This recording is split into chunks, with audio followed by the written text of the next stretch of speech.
La Côte d'Ivoire nous a promis de nous faire vivre la plus belle Coupe d'Afrique des Nations de l'histoire du football.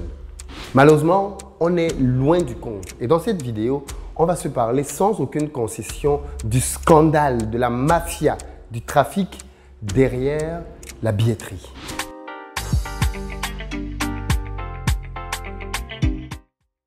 Salut à toi, bienvenue sur ma chaîne, moi c'est Philippe Simo.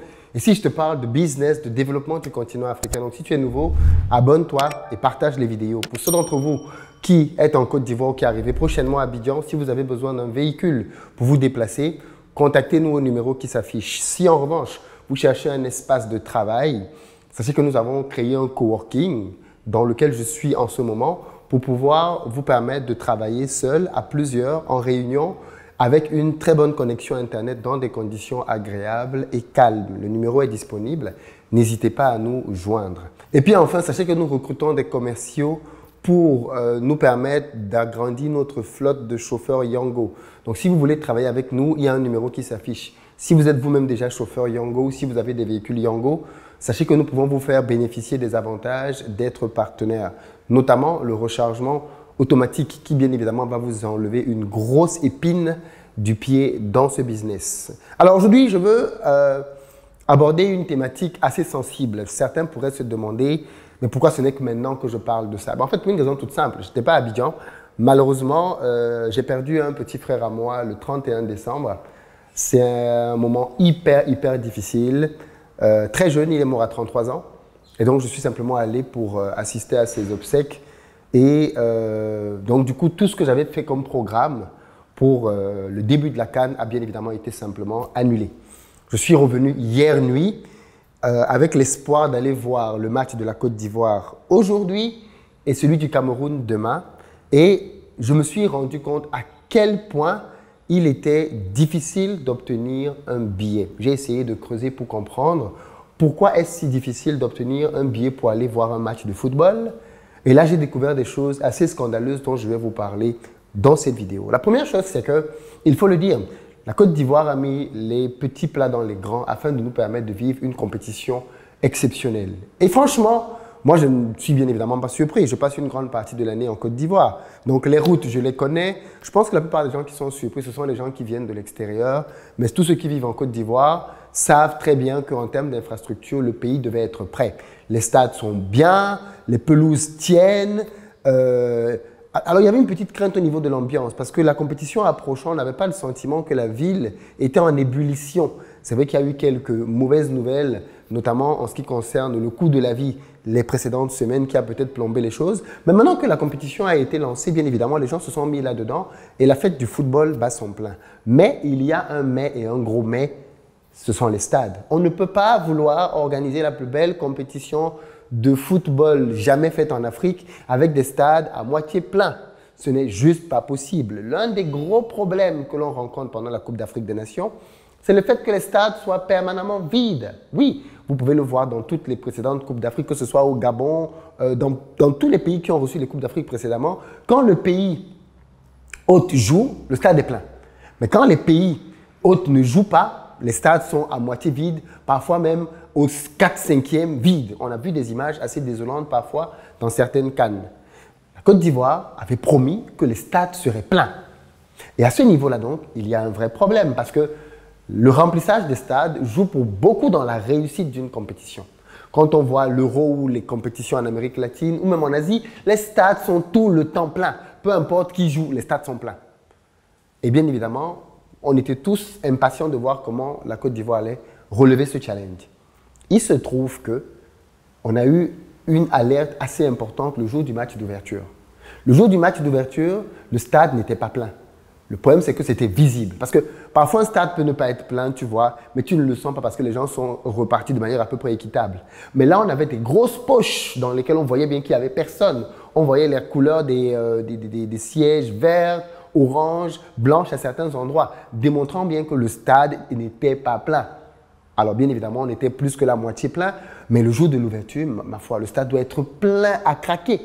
Moi, j'ai fait le match d'ouverture de la dernière CAN au Cameroun, il n'y avait pas de place. Le stade était archi plein, archi plein. Pareil pour la finale, le stade était archi plein.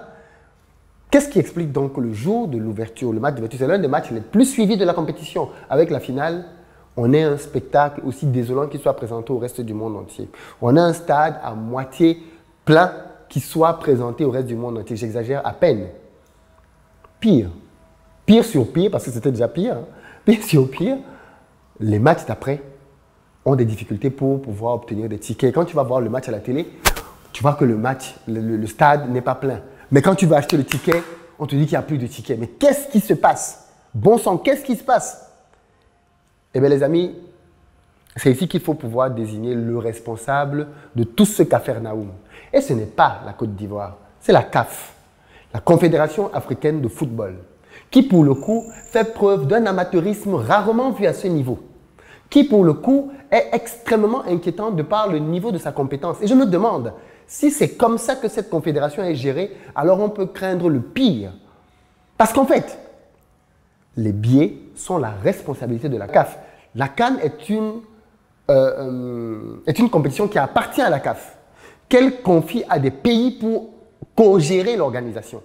Le pays met à disposition les stades, ainsi de suite. Le pays a un budget pour pouvoir organiser l'événement. Mais la CAF, bien évidemment, se réserve l'organisation de l'événement et notamment de certains éléments comme la billetterie. La CAF va vérifier si le pays a déjà les stades, a déjà les routes, a déjà les hôpitaux, les infrastructures pour pouvoir accueillir la fête du football africain. Mais derrière, c'est la CAF qui gère la billetterie. C'est la CAF qui... Et pour les pays, pourquoi c'est intéressant? Parce que c'est une vitrine énorme pour le tourisme, pour la politique. Ça, il faut être clair là-dessus. Il y a beaucoup de récupération politique pendant la CAN. C'est pour ça que vous allez bien souvent voir que pendant la CAN, les présidents se prennent un bain de foule. On a vu ça au Cameroun, on a vu ça en Côte d'Ivoire. Il y a un volet politique derrière dans lequel les politiciens qui ont investi beaucoup d'argent pour organiser cette compétition se servent un peu de ça comme un élément pour pouvoir montrer ce qu'ils ont pu faire. Et je pense qu'il faut être clair là-dessus. La Côte d'Ivoire se sert de cette CAN pour montrer au monde entier sa puissance et sa force de frappe. La Côte d'Ivoire tient à ce que, au travers de cette CAN, qu'on voit que le pays a changé, que le pays a des infrastructures, que le pays a des routes, que le pays a des ponts modernes, ainsi de suite, qu'il y a de l'électricité. Donc pour la Côte d'Ivoire, c'est l'occasion de montrer au monde que je suis garçon. C'est ce que les pays gagnent là-dedans. C'est un marketing énormissime. Eh bien, alors si tu gagnes en plus la compétition, c'est un bonus. On parlera dans une autre vidéo du fait que l'équipe ivoirienne peut ou pas gagner cette compétition. Déjà, on va voir comment elle va réagir aujourd'hui face au Nigeria, qui pour le coup est un adversaire d'un autre calibre par rapport à ce qu'elle a eu en premier match. On verra bien comment ils vont se comporter. Mais bon, revenons au sujet des billets. La CAF donc organise, mais tenez-vous tranquille, la CAF a un nombre de billets pour tous les stades. Il faut bien dire une première chose, c'est qu'on ne remplit pas un stade à 100%. C'est comme une salle de cinéma, on laisse toujours une petite partie pour une jauge. On ne remplit jamais un stade à 100%. Donc si par exemple, un stade a 50 000 places, on ne va pas vendre 50 000 tickets, on peut en vendre peut-être 45.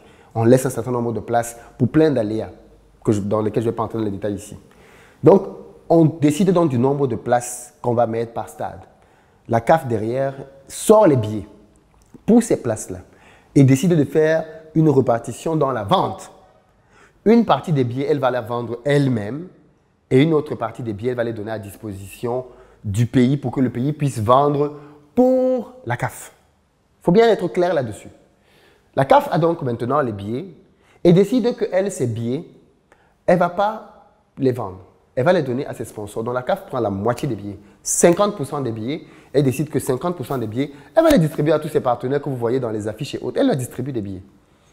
L'autre partie donc des billets vont être mis en vente. En mettant en vente, donc, c'est pour ça que vous allez voir que certains partenaires, par exemple, de la CAF vont pouvoir mettre à disposition des billets au travers de plein de jeux.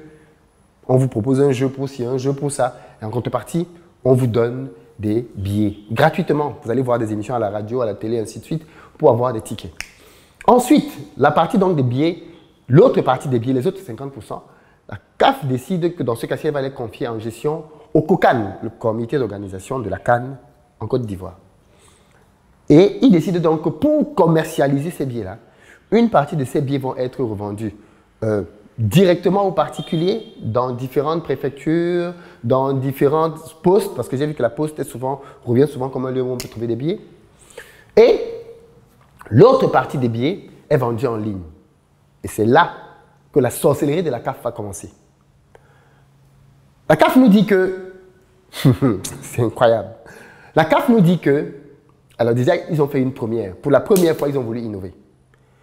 Ils ont dit qu'ils vont vendre les billets en avance, ce qui ne se faisait pas. Ça ne s'est pas fait au Cameroun. On a dit qu'en Côte d'Ivoire, comme ça va être la meilleure CAN de toute l'histoire, on va faire les choses comme on n'a jamais fait. Donc, on va vendre les billets à l'avance. On a donc créé un système pour vendre des billets en ligne, payables par carte Visa uniquement. Donc, je pense que Visa est un sponsor de la CAF. J'ai une question pour vous. Combien de personnes ont des cartes Visa en Afrique pour acheter des billets? Disons-nous la vérité. Vous savez ce qui est surprenant et qui n'alerte pas la CAF? C'est que la CAF dit qu'au terme de la première phase de campagne, 60% des billets ont été vendus en ligne. Qui a acheté les billets en ligne? Parce qu'il faut bien qu'on soit clair là-dessus. Ceux qui vont remplir les stades, ce n'est pas les cadres supérieurs. Ce sont les techniciens, c'est le vendeur à la sauvette, c'est la maman qui fait son petit commerce. Ce sont ces personnes-là qui vont aller en masse remplir les stades. Les tickets sont abordables. 5 000 francs, 10 000 francs, parfois même un peu moins que ça. Et les places VIP, je pense, 25 000 francs. Voilà les prix officiels sur le site de la CAF. J'ai lu moi-même avant de venir faire cette vidéo pour ne pas dire n'importe quoi. Et on peut acheter en ligne. Mais la CAF elle-même nous dit que, à peine elle a lancé la première phase, que 60% des billets ont été vendus.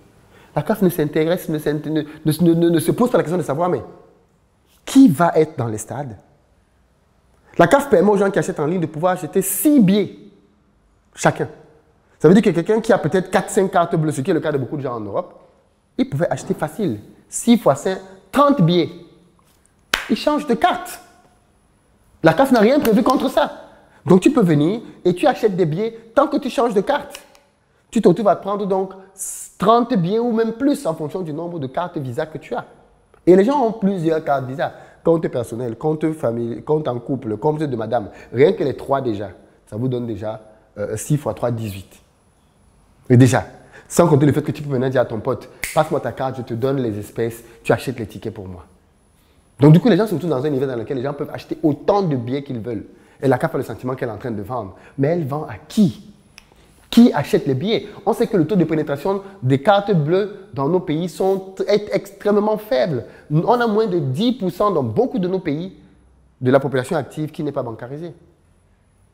Donc forcément, on devrait déjà se douter à ce moment-là qu'il y a quelque chose qui est en train de se préparer. Et au lieu de ça, la CAF réouvre récemment, là, en janvier je pense, une autre phase pour pouvoir vendre les billets. Et qu'est-ce qu'ils font encore? Ils réouvrent en ligne encore, en disant que non, franchement, la première fois ça a été un franc succès, rebelote, on remet l'équipe qui gagne. Eh bien, on est reparti. Les gens achètent les billets massivement en ligne. Conséquence, il se crée un marché parallèle noir pour la vente des tickets. Un marché dans lequel les gens qui ont donc investi pour acheter des billets avec leur carte Visa espèrent maintenant donc aller vendre ces billets au prix fort. Au prix fort. Vous vous retrouvez, moi j'ai des messages de personnes qui me proposent des billets à 100 000 francs. Un billet qui coûtait 25 000 francs. 100 000 francs CFA. 100 000 francs CFA pour acheter un billet. Je dis, mais attendez un peu, c'est devenu quoi? On va tous voir ça à la télé. On va tous voir le match à la télé. C'est quoi cette histoire? Les billets de 10 000 francs, 50 000, 65 000, non, 65 000. C'est 25 000 à 100 000 francs. 10 000 francs à 65 000 francs. Et je pense que le plus petit billet là était dans les 50 000 francs. Et du coup, qu'est-ce qui s'est passé? Boycott. Les gens n'ont pas d'argent. Les gens n'ont pas d'argent. Donc, conclusion, les gens n'ont pas payé les billets. Voilà pourquoi le match d'ouverture a été vide. Moi, j'ai des gens dont on m'a parlé par la suite qui sont venus au stade, qui n'ont pas pu revendre leur ticket et qui avaient sur eux 20 billets, 10 billets, 15 billets qui étaient dans le stade. Et comment on le sait? Au moment où il devait choisir sa place, il commence maintenant à regarder les billets. On voit qu'il a plusieurs billets. Et il va y s'asseoir. Les gens sont dehors, ils n'ont pas pu entrer au stade. On se dit, et c'est là où je parle donc de l'incompétence de la CAF, c'est qu'ils vont réagir rapidement. Ils vont réagir rapidement et régler le problème. Qu'est-ce qu'on constate? Deuxième journée donc, qui démarre aujourd'hui, le problème est le même. Non seulement ces gars ne mettent pas les billets à disposition, mais ils ne sont même pas fichus de tenir leur site à jour. Parce que du coup, tu vas maintenant sur le site pour te dire que comme tout le monde achète sur le site, moi, acheter mon billet sur le site. Tu vas sur le site et tu as un petit compteur qui te dit Une fois que tu te connectes, hier, je suis arrivé hier nuit, vers 1h du matin, je vais sur le site. De 1h du matin à 6h du matin. J'ai pu accéder au site vers 6h du matin. Parce qu'il y a un compteur qui te dit, vous allez pouvoir vous connecter dans 1 heure. Tu attends 1 heure sur le site pour que la billetterie soit ouverte. À la fin de l'heure, voilà, ça recommence à zéro. Tu recommences encore 1 heure. C'est-à-dire qu'après 1 heure d'attente, le chrono recommence encore. Je suis allé dormir. Le matin, tu te réveilles, tu vois que ça, le chrono a recommencé plusieurs fois. Vers 7 heures, tu as accès à la billetterie. Enfin, tu vas pouvoir acheter ton ticket. Eh bien non. Tu arrives sur une première page où on te dit le billet est disponible. Tu vas maintenant pour payer, pour réserver. On te dit il n'y a plus de ticket pour ce match. J'appelle donc les gens pour aller à Yamoussoukro. Il n'y a plus de billets à Yamoussoukro depuis plusieurs jours. Donc, dans les points de vente, parce qu'on a fait une annonce fracassante en disant oui, on vient d'ouvrir une 50aine de points de vente de billets en Côte d'Ivoire. Il n'y a pas de billets dans ces points.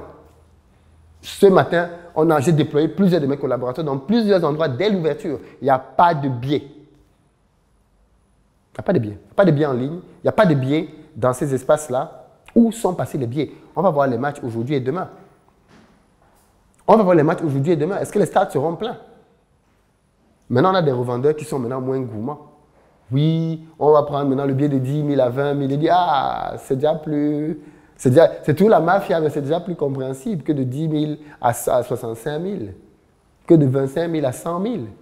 Ils ont compris qu'ils ont eu de grosses pertes lors du premier match. Ils n'ont pas pu écouler leurs billets. Donc maintenant, ils sont en train de revenir à des ambitions plus modestes. Mais qui paye? C'est vous et moi. Qui paye? C'est vous et moi. Et ça, il faut le dire clairement, c'est l'incompétence de la CAF. Quand on va sur le site de la CAF, ils ne communiquent pas. Il n'y a aucun communiqué qui explique voilà ce que nous avons mis en œuvre pour pouvoir résoudre ce problème. Ils ne disent rien. Je ne sais pas s'ils ont communiqué ailleurs sur les réseaux, mais sur leur site officiel, il n'y a rien. Et on te montre les résumés des matchs comme si de rien n'était. Comme si de rien n'était. Alors que les gens ne peuvent pas aller voir les matchs. Voilà donc ce qui se passe en Côte d'Ivoire en ce moment. Voilà comment la CAF est en train de saboter la CAN ivoirienne et faire que l'événement festif qu'on attendait tous devienne un événement amer. Que la fête qu'on voulait tous célébrer devienne quelque chose juste de frustrant que plus personne ne veut vivre. J'espère que pour le 3e match et pour le second, tout ce sera différent. J'ai appris tout à l'heure, et je vais vérifier l'info, qu'ils ont déjà ouvert la billetterie pour le second tour, 8e et quart de finale. J'ai demandé, mais ça, ce n'est pas la haute sorcellerie. Tu vas aller acheter un ticket maintenant pour les quarts de finale. Quart de finale. Tu sais qui sera dans quel stade? Je vais acheter le quart de finale pour Ebimpe. Mais si mon équipe que je supporte n'est pas à Ebimpe, j'aurais payé un ticket pour rien. Vous voyez, dire, je ne comprends pas. Je ne comprends pas qui est derrière cette organisation. Et pourquoi cette personne ne comprend pas qu'on est en Afrique et qu'en Afrique, la carte bleue n'est pas un moyen préférentiel. Ça, c'est juste pour continuer d'alimenter les gens qui avaient leur carte bleue, font des braquages de cartes et achètent des cartes en masse. Voilà ma réaction par rapport au ticket. Voilà ce qui se passe ici sur place. Je tenais à ce que vous le sachiez. La fête ivoirienne est en train d'être gâchée par la CAF et cette histoire de billets qui, malheureusement, est mal maîtrisée. Comment on fait pour aller au match? Parce que vous avez un réseau, dites-le moi. En tout cas, pour demain, à Yamoussoukro, je n'ai toujours pas mon ticket. Même le gars qui a dit qu'il fallait donner 20 000 francs, là, on lui a envoyé l'argent, le ticket n'est pas encore arrivé. Mon petit, il ne faut pas qu'on vienne exposer ton nom ici. Ça va aller vite. Donne-moi mon ticket. Juste avoir mon ticket, rends-moi mon argent. Donc, si vous avez des tickets que vous vendez, vous me contactez sur l'un des numéros qui sont apparus tout à l'heure parce que, bien évidemment, j'aimerais bien aller voir ce beau match qui nous attend entre le Sénégal et le Cameroun. Il va y avoir une surprise demain. Peace.